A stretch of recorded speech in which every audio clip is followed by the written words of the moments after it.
the core pillars of the Empire in the Warhammer Fantasy universe. Today we're going to be diving in and basically embroidering them into our character as we basically go from a low tier warrior priest all the way up to the mightiest of Sigmar's warriors. And of course, if you enjoy this type of content and you want to see more of it on the channel, please do go drop a like and a comment down below. It helps out massively, and we are currently closing in on 220,000 subscribers, so I'd really appreciate it if you could subscribe to the channel. It really helps out, and as I said, helps us along that goal. And of course, just like any true servant of Sigmar, we have to have, of course, the most mightiest of mustaches. This will strike fear into the vampires of the old realm. So the most important thing as well, if you're trying to play a character very similar to mine in the old realm, you want to make sure on your third and final pick of your profession that you do pick the priest acolyte. This will set you up with the actual spells that you have access to, as well as kind of stick you down that path of a warrior priest. Perfect, we have our character set up. I've gone ahead and stuck a bunch of points into faith. This is going to be really important for the build, and to go ahead and start leveling up our kind of faith, getting access to the most powerful religious units is going to be really good. And of course, we've called ourselves Volkwin because you know what Volk always does? He goddamn wins. So stage one of our initial campaign is to go straight away to this beautiful Sigmar shrine right here. We need to pray to this as quickly as possible because this provides us with some pretty nice bonuses. By praying here, we go ahead and of course gain extra faith experience, which is really important. You can see we're heading also getting some leadership, which is nice, but an extra 4 points in faith.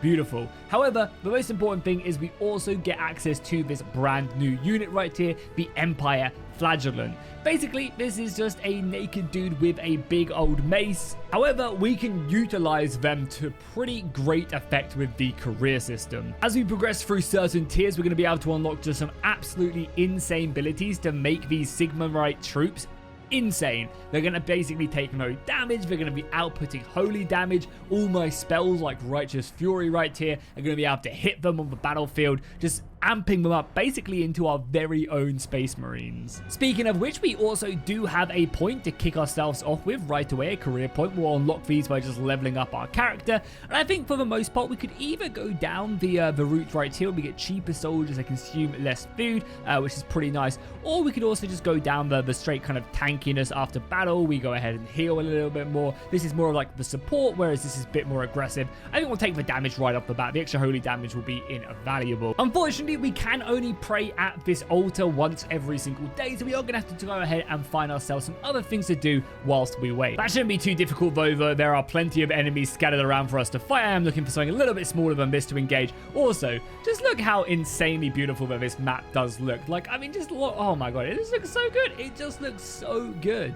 Of course, show you guys as well the map as well. If you haven't seen this mod before, we basically have the majority of the old realm currently being implemented. We have obviously the Vampire Council, we have a handful of electors in the Empire, and with the most recent update, we also have a ton of Bretonnian Lords and also a Musalon Lord. So the map itself has actually expanded pretty largely since the previous updates, and I'm excited to see them add in, say, the Wood Elves over here in Athel-Loren, and of course the rest of Bretonnia with Leoncourt and the other lords up there to the north. Nice, our first battle right here. 9 men against 7 should be pretty simple. I just want to basically test out until we can get a nice little baseline about like what our flagellants are made of. Look at them, they got like little flails. They look really cool. But yeah, the main goal here is I want to basically see what these guys are capable of without any bonuses when we haven't given them all these insane extra stuff.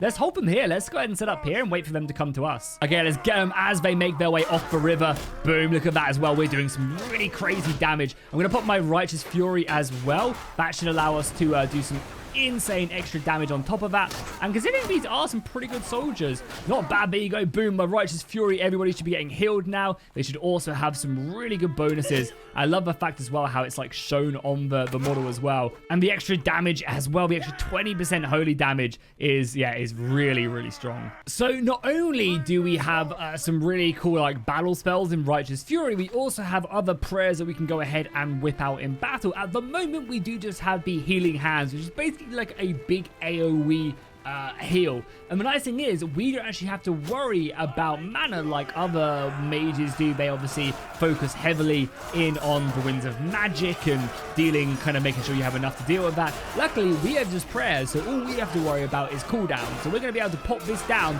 and drop a heal on everybody. Look at that. Look how powerful that is. All of these guys are now getting their HP back.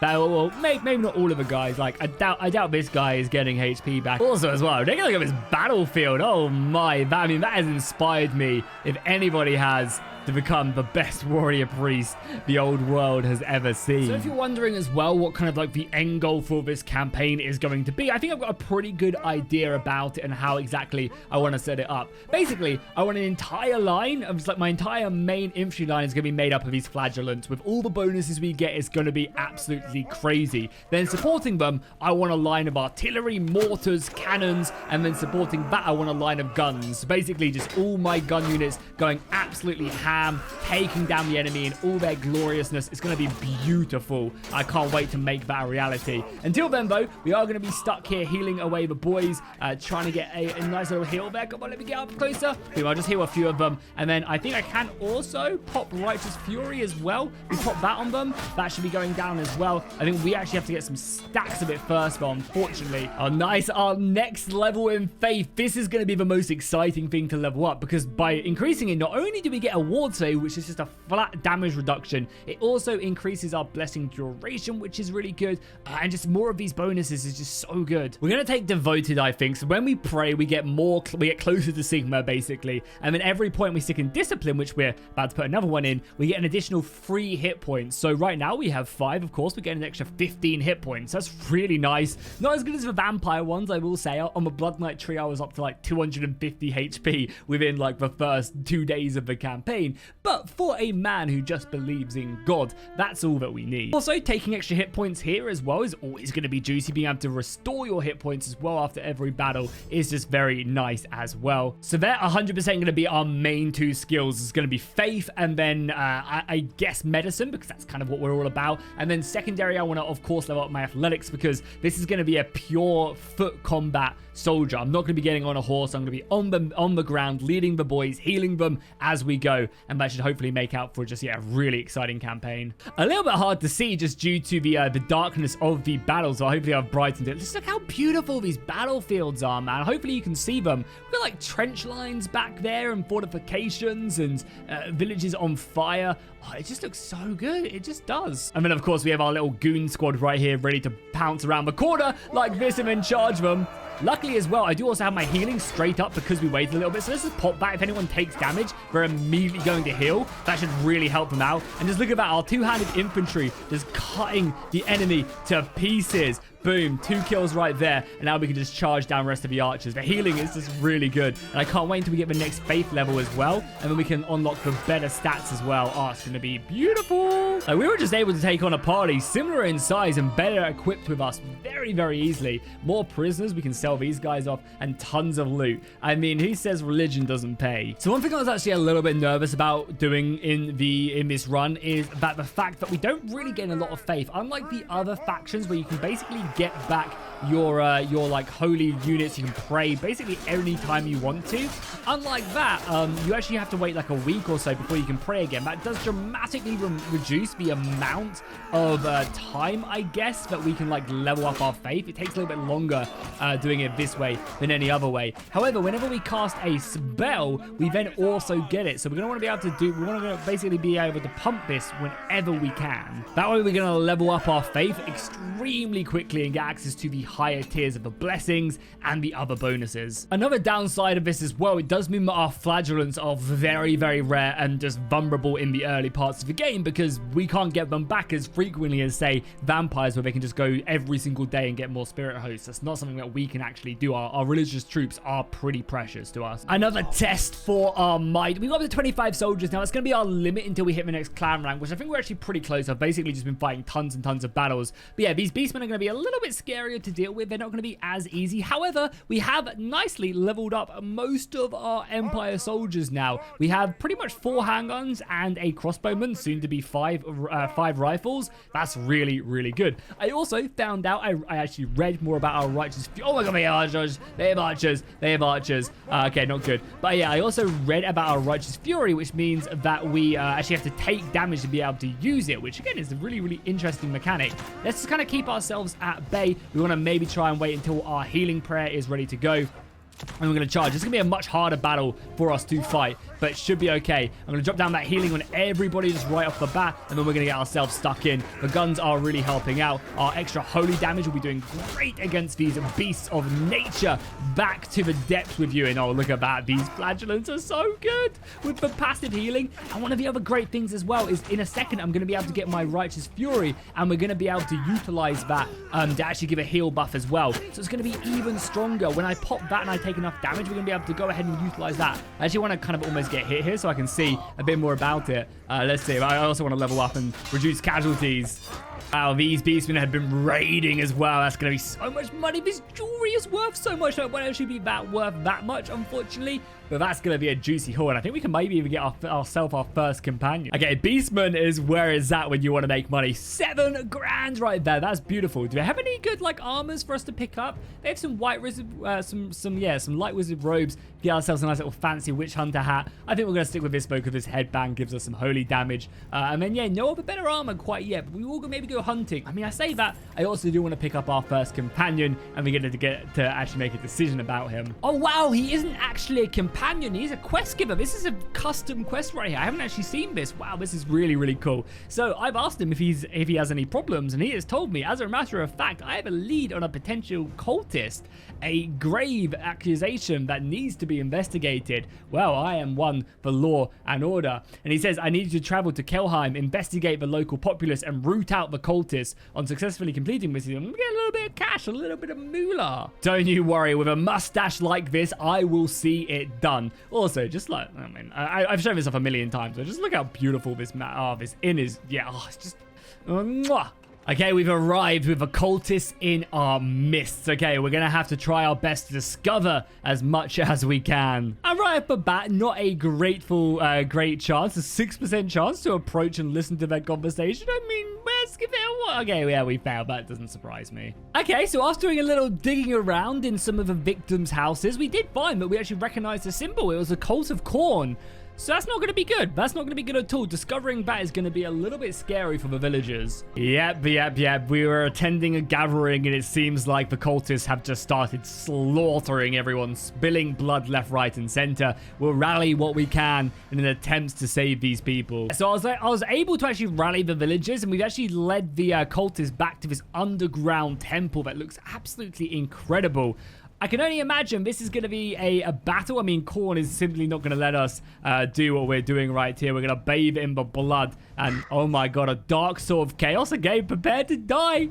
I guess we're going to engage. Luckily, we have javelins. Oh, and they can't get up. Can they get up here? Oh, baby. You guys, that's the one weakness of chaos, really. They're not smart. They're not smart when it comes to a climbing stairs. And you know what? You know what? I could end this guy with a javelin. He deserves honorable combat. In the name of Sigmar, let's go. Me versus you, buddy. To be fair, it was 5-on-1. Like, let's be honest, it was 5-on-1. And say, Sigmar just granted me the ability to climb up and jump up into blood and walk on water. Oh, man, this poor vessel.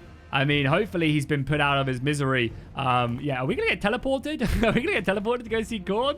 Nah, these assets are beautiful, man. Man, this is brutal as we step out the underground chamber. The village's once vibrant heart is now turned into a scene of unspeakable horror.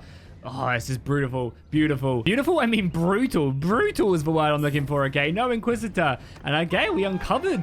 That was awesome. That was really, really fun. One thing that would actually be even, like, better when it comes to these quests, which are absolutely amazing, by the way, is if they gave you, like, more renowned and, like, maybe experience in certain skills, kind of help you progress through the campaign by just doing these fun, awesome quests. That'd be awesome. Speaking of which, we have now finally leveled fully up our Book of Sigmar. So that is now maxed out. We've added a healing buff to to the Righteous Fury. Granted, we're not really taking any damage. We have to take damage to unlock Righteous Fury in battle, and we barely ever get hit. And that's why we're going to really have to develop in on some good armor so that when we do get hit, it's not the end of the world. We are going to be very, very close, though, to the next clan rank, which is going to be, yeah, huge once we get it. It's going to give us an access to like 50-ish men. On top of that, it's going to give us access to a whole wealth of new skills and abilities, which I'm very much looking forward to. Okay, cool. Let's get stuck in. Our heal's going to be 2 seconds. Let's pop that down. Make sure we get our medicine and our healing. Look at all the points we're gaining in basically everything. It's beautiful, man.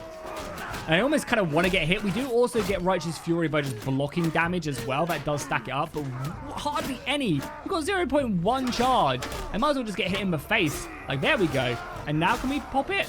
Now can I pop it? Is it good? Yeah, there we go. That's what we want to do. Damage, physical resistance. I almost want to like friendly fire myself so we unlock it quicker. Yeah, we're not looking very warrior priest-esque, but this armor upgrade is big. It basically doubles our armor. So one thing we can actually do as well, which is going to be really, really useful for just leveling up in general, is we're going to visit the Magister to go ahead and actually unlock some books. These books are going to give us passive experience in some really good spells. And right now, when we don't have an expensive army to go ahead and fund, we can basically use all the experience we're gaining to go ahead and buy these, learn them, and as I said, they're going to give us some really good experience in skills that we want to level up.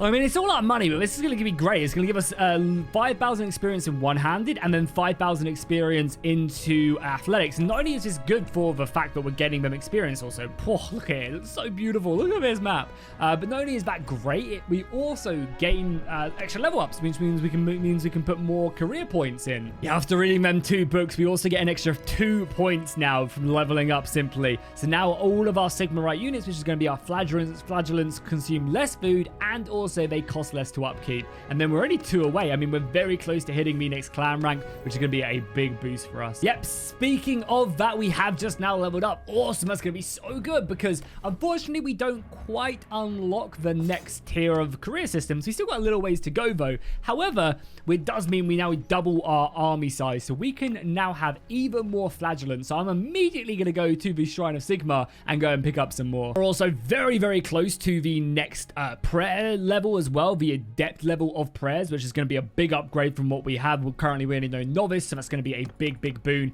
And again, the more prayers we have, the quicker we're going to be able to level this up because the more spells we're going to be able to cast, etc. So it's kind of really like a domino effect, which is nice.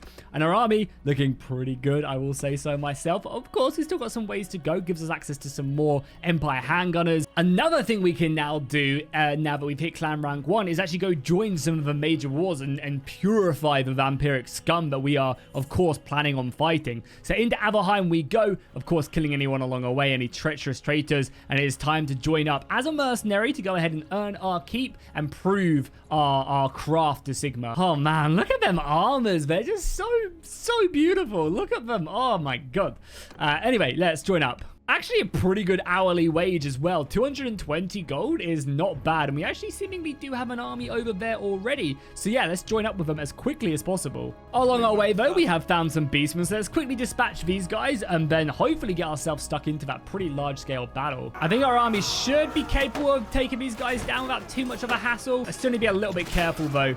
Again, we could like force ourselves to get hit. I do definitely want to pop down this hill though on the boys. It's going to be so big, and that should see the beastmen sent away. The nice thing is as well, once these prayers improve as well, it's just going to be plain sailing to victory every single time, especially in like a big 1,000-man battle. We're just healing like 50, 60, 70 guys without one heal. We can now pop our buff as well, our Righteous Fury. As soon as we get hit, everybody gets mass damage boosts. I'm loving this a lot, and we haven't even got into the meat of the build quite yet. Yeah, I could use this guy. So we're just at the Empire Tavern before setting off. I wanted to sell my goods from that previous battle, and I wanted to go ahead and try and refresh on some of my soldiers. But yeah, let's grab up an engineer. We can utilize this guy to obviously man the cannons, help our handgunners. That's basically going to be his goal. So Wolmar, welcome to the crew. Welcome to the ship.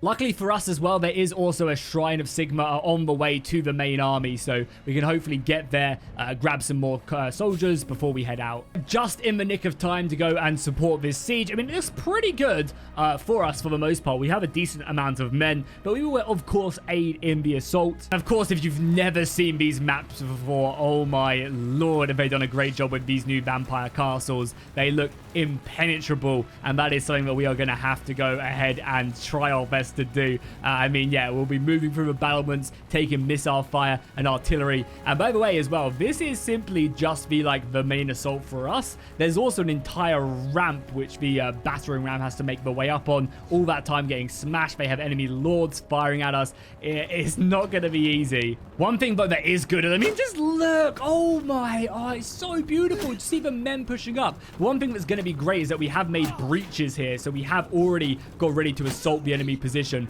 very nicely. We're going to be able to utilize that to defeat the vampires and the Sylvanian scum. But you can already see the enemy are pushing hard against us here. Let's obviously use our javelins as much as we can, and we're going to, of course, try and heal as well as much as we can. Make sure that we don't overextend here. We have our battle prayer. Can I stick it down here? Yeah, let's get everybody healed up. That's going to be a big boost, and we also gain some good experience in our medicine. That's basically going to be our role in these battles, is just healing, trying to get a few decent hits off. Even taking damage isn't going to be bad for us because obviously we only get one shot, but being able to output our Righteous Fury and everybody would also be amazing. There we go, another big old heal right there. Keep on pushing up the stairs, man. There's a vampire there. Oh, nice. I got on cast iron noble. That is perfect. Keep on pushing. Yeah, we're actually doing a pretty good job getting a handful of kills so far on the front line. Like, this holy weapon, just the fact that it does extra holy damage is really good against vampires. Obviously, we're going to be able to find their weakness and utilize that massively. They are pushing us down the stairs, though. I do have another heal coming up, but I think they're running out of numbers. Yeah, they've run out of numbers massively. Let's get another heal down. It'd be so cool as well if that spell actually, like, harmed vampiric units as we healed. That would be, yeah, really, really cool. There you go. The settlement, I think, is basically fallen to us now. Nice, we got another kill on that. Some archers down here we need to make sure we take care of. Should be quick, though. I'm also fine with getting hit a little bit as long as we have the HP. Oh, yeah, we also have the healing bow on Righteous Fury as well. It's a shame we can't pop it yet. We haven't taken enough damage quite yet. That would have been really cool if we could have popped it and healed up as well, because recently we got the extra bonus where we can do that. Oh, this guy just needs a little love tap, I think, to see him down. Got a little stuck there on this beautiful looking settlement. It just keeps on going as well. There we go. The settlement has been conquered. You'll love to see it. We've broken our way through. I mean, just look at it. The castle keeps on going as well. You could even have like a nice little fallback position right here in the final keep if you wanted to, as you go back to the stairs. It's absolutely just beautiful. We ended up ourselves with 14 kills, tons of healing as well. We did implement a pretty good strategy right there. We made some good friends inside of Averland as well as taking some prisoners. Unfortunately, a lot of my archers didn't survive. Didn't do too good. Hey, I'll take that. Okay, we are only 1 point away now from Sigmar's Proclaimer, and it's going to be amazing. Double the aura size of Righteous Fury, so when we do take damage, we can just buff everybody up. And it might also start to be a good idea to actually go ahead and obtain like a little bit of a hit by a weapon, and then we actually block afterwards. Might not be a bad idea. And then we've maxed out this entire section, and we can start saving points for Warrior Priest tier. But I think that's going to do it for today's episode. I mean, a pretty exciting one. We killed a bunch of bandits. We went on a quest to go ahead and unveil the cultist base camp inside of a settlement, which we were able to eradicate, thank God. And then we also went ahead and joined in against the vampires. If you guys want to see a part 2 to this, do let me know in the comments down below. Part 2 will basically consist, I think, of plenty more battles against the vampires, land and castles. We'll be unlocking better armor, so I want to actually start to look like a warrior priest rather than just a random Empire soldier. We will 100% hit clan rank 2 and mess around with all of these new OP abilities. And then maybe even progress down the mortar quest chain, which we have to complete to go ahead and start getting cannons, mortars, and other glorious stuff. So actually a pretty jam-packed episode. If you want to see part 2, let me know in the comments down below, obviously by dropping a like, and I'll see you guys in the next one.